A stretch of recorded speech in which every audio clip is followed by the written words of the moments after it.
Look, lawyers love research. We want to know every single thing before we take any action whatsoever. And we're taught this in school, and I think we naturally come by this. And when you're changing your firm, when you're changing something in your practice, you don't actually have all the information, and you can't, because what you don't know is the future. And so I have one book that I recommend constantly, and this helps you find a way to make better decisions going forward when you don't have all the information. The book is called Designing Your Life, and it's by Bill Burnett and Dave Evans from the Stanford Design School. And this book really expands the way you think, but it also gives you very practical actions that you can take right now to create change. And so the one concept that I'd like to talk about today is prototyping your way forward. So in their Stanford Design School, they had this theory that building is thinking. And so instead of doing what we lawyers do, which is researching everything, building this creative, comprehensive plan, and then taking action, what they do is they build small things to learn. They have this bias towards consistent action. They're constantly experimenting. And the reason this matters for lawyers is that when you're trying to make a change in your firm, you don't have any real data yet. It's like you going by precedent when you don't know the case law. You can see other people's examples and do books and podcasts and videos and try and learn.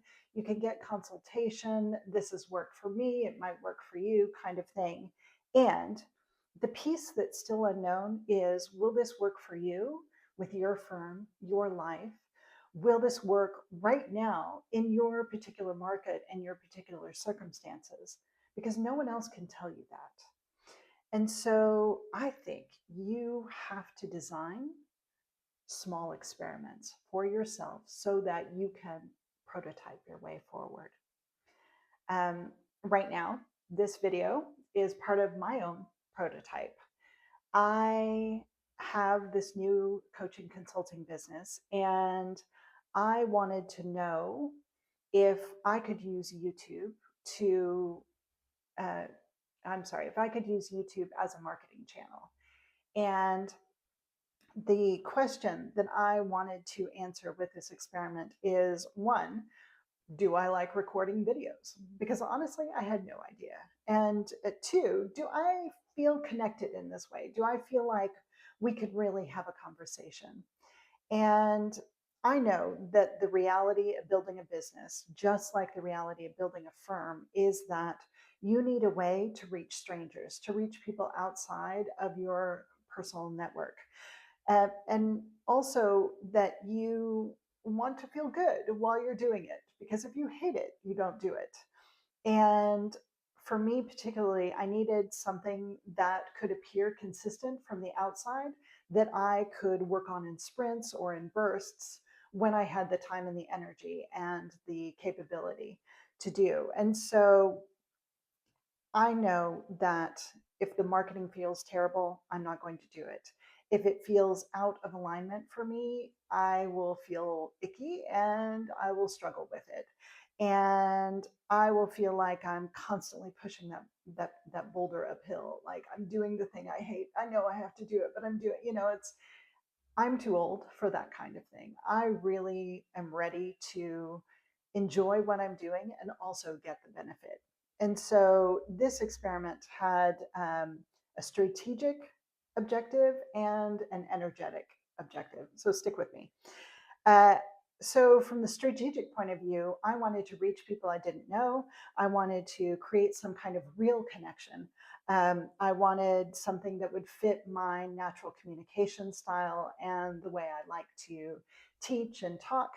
And I wanted something that would be sustainable for me for the real long term, because I know that It isn't that you put something out, you get a client, and you're off to the races, right? I know that it's something that you're going to need to continue to do, possibly even for years before it really gives you that real ROI, that real return on the investment and time you put in.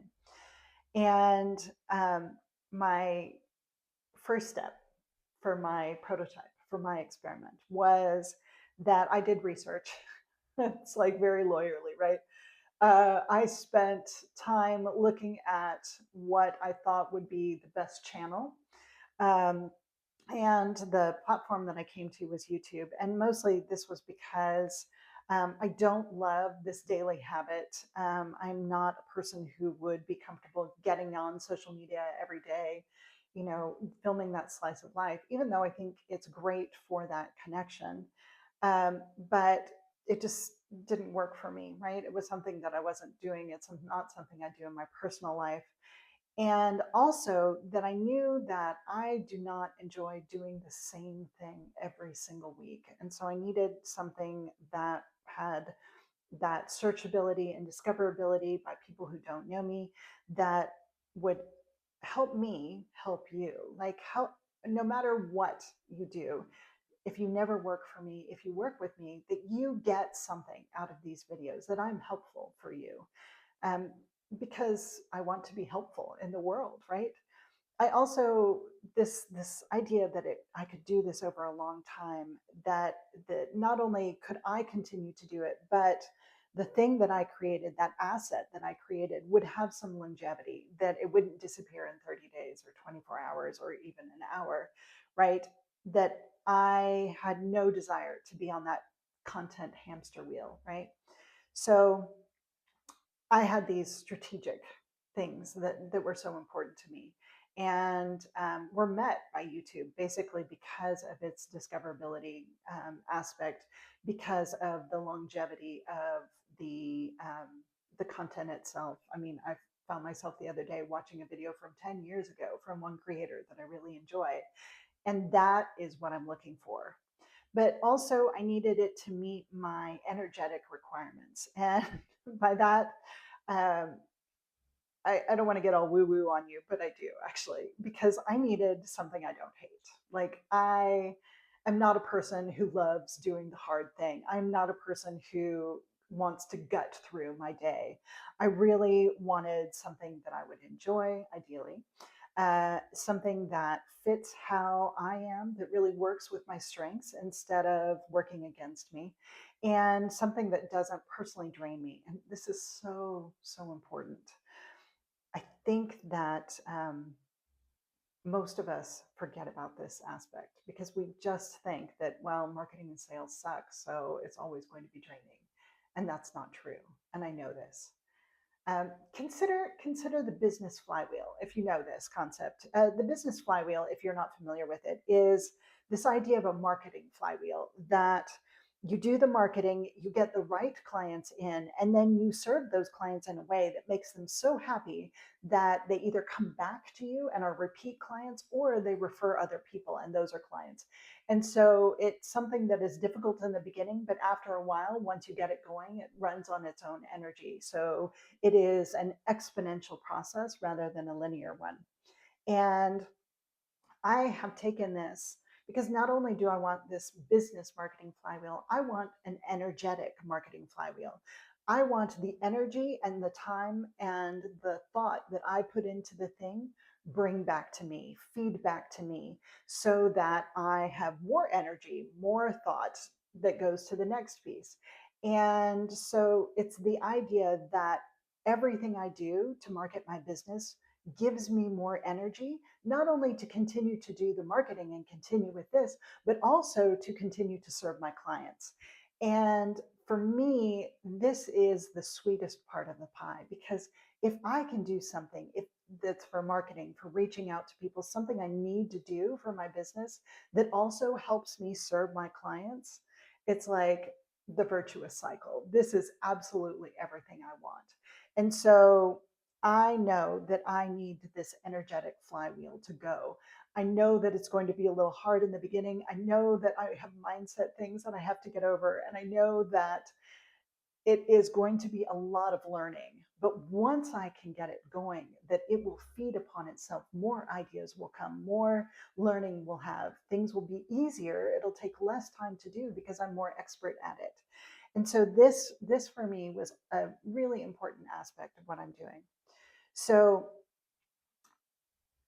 if marketing drains you, you dread it, you stop doing it, your growth completely stalls, and your work becomes harder. And so it sucks everything out of your day. And most of us already are in a position where we are serving our clients, we are working with our associates, we're holding our firm together, managing all these matters. And we need all the energy we can get. We need all the um, good coming back to us so that we can continue to do. There's no reason to make this harder on yourself. In order to be better lawyers, we need this. So here's my experiment. It's Q1 still of 2026. And I decided to see if I could design this tiny experiment to see if this could be my marketing flywheel that works for me, not only from a strategic point of view, from a content point of view, but also from this energetic point of view. And so my idea was okay, um, I want to create content on YouTube and I need to start with the lowest possible lift, like the smallest, most simple idea. It can't be too complicated. It can't take too long. But I wanted to do a lot of reps, like a lot of reps. I wanted to create something basically every weekday so that I could condense the learning so I could get a lot of information and feedback as soon as possible. And so I decided on this format. I'm filming, here right now in my flat on this tiny island off the coast of Morocco. And I am sitting in the bedroom. I'm just talking to you, my phone, and I basically do very little editing. I chop off the end in the beginning, um, just so you don't see me like turning the phone around and turning it off. And I created this cadence, right, that would really work for me, this 4 videos per week and a live on Friday. The live video is really a chance for people to connect. It's also co-working. So it is the opportunity, and it's 25 minutes long, so it's super short, but is the opportunity to take that one step, do the one thing that you haven't been doing in your practice, and keeping it really small, keeping it very low lift for you as well as for me. Um, and so every Friday, lawyers join from all over the world, actually. And we get on there, say what we're doing, do it for 25 minutes. It goes really fast. And then we finish up. And this is great, especially for people who have been avoiding something. It's super easy to sort of jump in. And this is what I'm doing now. I'm getting in these reps, I'm doing the prototypes, and I'm doing as much as possible. And I'm already learning what works for me and what doesn't, and where I need help and where I need to develop my speaking skills, because I'm just doing the right there and the fricative, I think, thing. So these are gaps in my own personal skill chain that I would like to develop. And this is my opportunity to learn again, to kind of be a 1L. And it's a little painful, but it also lights me up. It gives me that energy. It gives me the opportunity to speak. And I really didn't expect this. I had so much fear around starting a YouTube channel. And I was like, I'm not an expert. I never finished my MBA program. I no longer practice as a lawyer. Who am I to do this and talk to people I don't know? Because it's very different for me when I'm sitting one on one or in a smaller group with people, because then I'm literally just helping them solve their problems. But for me to step back and be here on camera with you and say, "Oh, I can solve your problem, but I don't know you yet." This felt so much more intimidating. And so it has been such a wonderful experiment to see where that's not really been true. I have enjoyed this process. I still find it a little painful sometimes, but I kind of love it. And so when I started, I didn't know how to upload to YouTube. I didn't know how to edit a video. Probably don't know much about it yet, but still working. I didn't know how to add filters to photos to make them better. Like, I'm talking, I was a real beginner. In fact, I had to get one of my favorite teenagers to help me do this because I was at a place where I was almost an absolute beginner. And that's okay because it was the perfect experiment to do.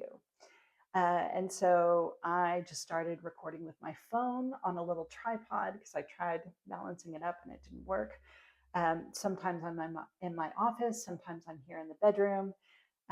Honestly, I like the bedroom because there's a better light and a much better view. Like I'm looking out over green and I love this. So um, the other thing is eventually this won't be good enough, that I will need to step up and do more. I will need to not only level up my learning, but also level up my production values and my honing in on my messaging and really do all those marketing things. But this was the smallest first step. This was the step that gave me the information to know if I even want to do that. Like, do I want to get a good mic? Do I want to get a fancy camera? Do I want to create a studio in my office as opposed to using a bedroom?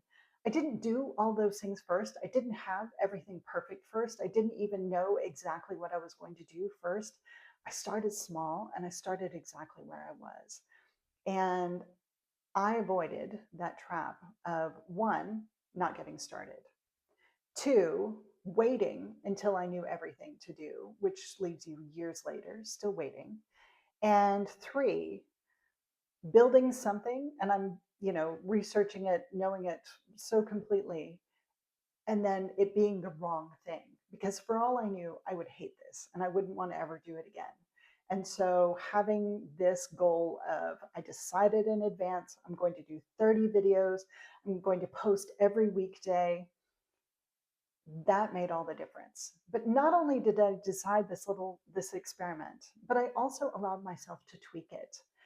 I was going to post every weekday on this channel, going live and doing. And then I realized that I had no idea how to do a live video, so that had to wait. So I had to record. The next thing I learned was I realized that I was scared. I was scared shitless. Like I can't even tell you. I just couldn't do it. And so I spent most of January just recording videos. And to be honest, it took me, I don't think I started until after the 15th. Like it took me weeks of gearing myself up and psyching myself up to do it. And then I was like, okay, I'm just going to record videos. And I did that for about a week. And then the next week, I was like, okay, I'm just going to record the video and I'm going to practice posting it to YouTube, which I had to create the channel, I had to do all the things. And so it was like I was creating the videos and I was practice posting. They were private, you will never see them, right? So it was one of those things where it was just that next step. And so it was then I was practicing recording the videos, I was posting them to YouTube, and I was doing a light edit. I was cutting off that beginning and end where it's me basically futzing with the camera. And so in this, it was great. And then it was like, oh, I've practiced doing the videos, I'm doing a light edit, I'm practice posting. Okay, I'm going to do. And so then I started making the videos public. I started scheduling them out Monday through Thursday with that live on Friday. My first live, I wanted to have a countdown clock and I could not figure out how to make it in Canva. And so it was literally, it's a video, you can still see it, it's still up there, but it's a video of me working with the sound turned off so that you would not be disturbed. So there's an entire 25 minutes of me just doing my own thing and looking stupid in front of the camera. And it was that co-working space. So the next week, I actually figured out the streaming software and I was able to do that. And I was able, I think, that second co working live video to figure out how to set the timer. And I had a timer video that goes, it's silent, but has a bing at the beginning and the end. so that you know when time starts and when time finishes. And so it's like I am taking action, I am doing the thing, I am creating these small prototypes, and I am learning with every week that passes. I'm learning. The more I post, the more I do. Recently, I started scripting my videos, which, if you watch the earlier ones, you know that I wasn't really scripting. It was mostly like I had a thought, and so I would speak.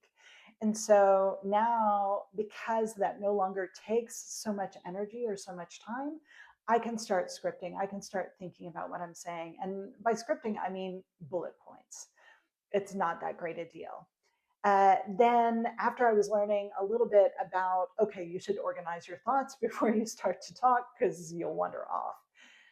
The next skill was really to work on what they call hooks. Like, how do you get people to come in at the first thing?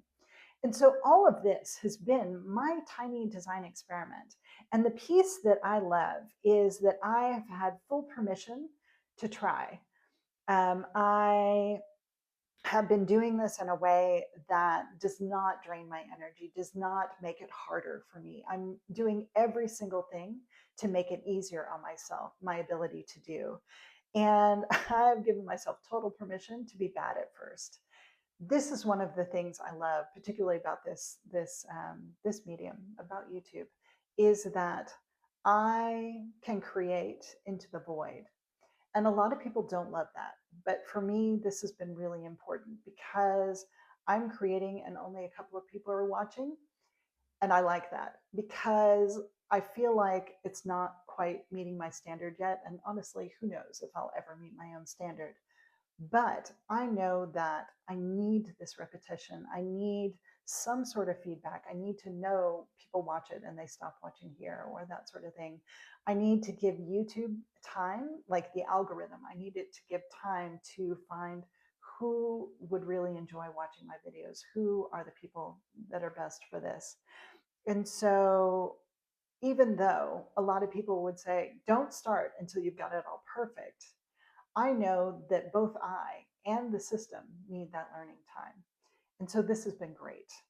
Uh, the other thing is I have answers for my questions. I have data from my experiment.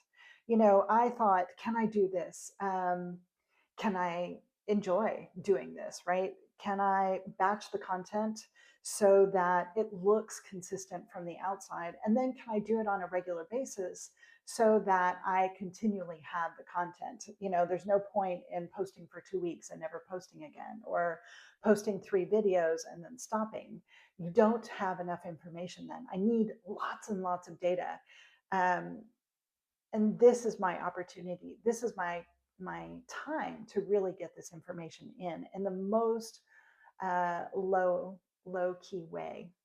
And so the answer to all the questions I had is actually yes. Like, I was really surprised at how much I enjoy this. I am surprised at how much the energy comes back to me. It is that energetic marketing flywheel that I am inspired to create more because of the creation itself. So, if you want change in your law firm, you probably think you need this better plan, like this master, beautiful plan. And what you might actually need is a prototype, is a small experiment, something that gives you real data for your own practice. Um, all you need is a question, a metric that you're going to measure, and a time frame, like a container for it. So if any of this resonates with you, I absolutely wonderfully recommend this book, Designing Your Life. They also had a Designing Your Work Life and Designing a New Work Life. And then they have a newer one, which is how to, I can't remember the name of it now. I should have written it down. Uh, but uh, it's like how to live life with meaning. If you check the show notes down below, I'll have the answer there. I'll have links to the books. I think that this is helpful for you no matter where you are in your life, no matter where you are in your practice. If you have just if you've just established your own firm, or if you are looking to exit law and move on to something else, these books are amazing. So it has great thoughts, wonderful experiments that you can try, and it helps you take that immediate action. And this is key. So I hope you've enjoyed today. If you have any questions, let me know. All right, happy lawyering.